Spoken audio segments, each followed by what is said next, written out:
हरिओम। ज्ञान गंगा सुनने वाले सभी पुण्यात्माओं को मेरा स्वागत है। आज हम इस विषय पर चर्चा करेंगे, कर्म और भाग्य। कर्म का मतलब होता है जो हम करते हैं, और भाग्य का मतलब है जो हमारी किस्मत में लिखा होता है। आज की दुनिया में बहुत से लोगों की ये बहुत बड़ी दुविधा है, कन्फ्यूज़न है कि कर्म बड़ा है या भाग्य बड़ा है।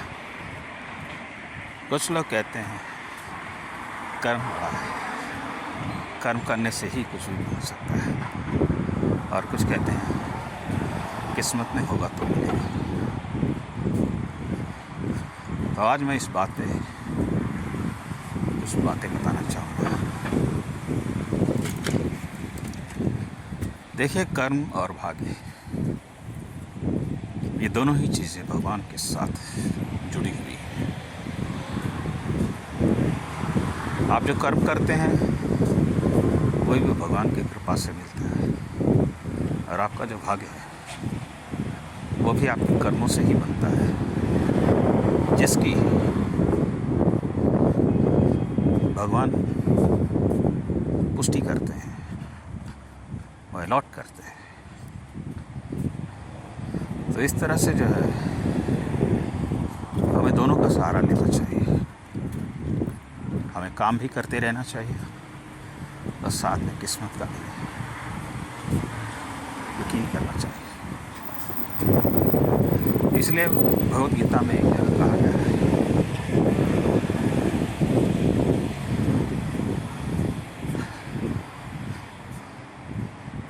कर्मत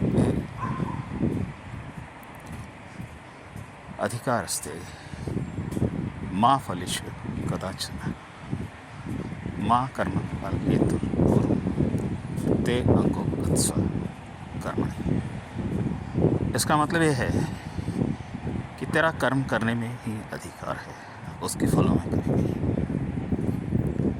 तो ऐसा ना हो कि जब फल में अधिकार नहीं है तो तुम्हारी कर्म करने में रुचि ना हो। कर्म करते रहना चाहिए। हमें ये ज़िंदगी मिली है, हमें शरीर मिला है, तो इसके लिए हमें कर्म करना ज़रूरी है। बिना कर्म के हमारी ज़िंदगी नहीं गुजर सकती। हम सुबह उठने से लेकर रात के सोने तक कुछ ना कुछ तो करते ही रहते हैं। तो यहाँ बात चलती है कि कर्म करने से ही फल मिलता है क्या?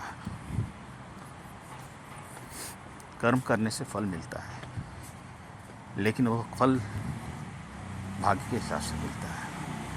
अगर कर्म से ही फल मिलता है तो बहुत से लोग दिन रात मेहनत करते हैं, फिर भी उनकी ज़िंदगी आगे नहीं बढ़ती, वहीं के वहीं रह जाते हैं। और कुछ लोग बिना कुछ किए ही बहुत आगे बढ़ जाते हैं। तो ये कहाँ की बात है? तो जो बिना मेहनत के आगे बढ़ते हैं वो उनके भाग्य की बात है।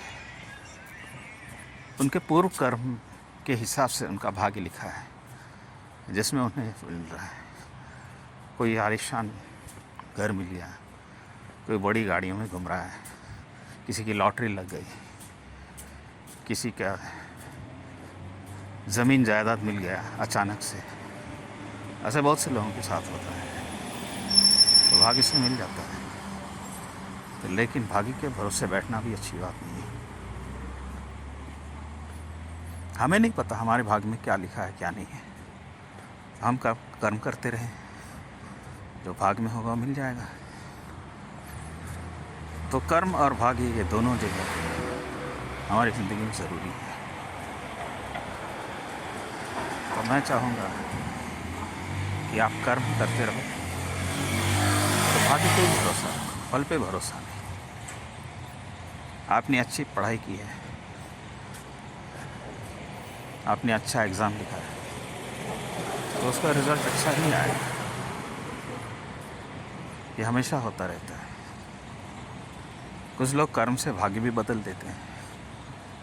ऐसे उदाहरण बहुत से हैं, जैसे कि हमारे राम जी के गुरु विश्वामित्र जी थे। वो राजर्षि थे, राजर्षि भी नहीं थे बल्कि राजा थे। वो राजा से वो ब्रह्मर्षि बन गए कर्म से। उन्होंने जिद पकड़ ली थी, मुझे ब्रह्मर्षि बनना है, और उसके हिसाब से वो करते रहे।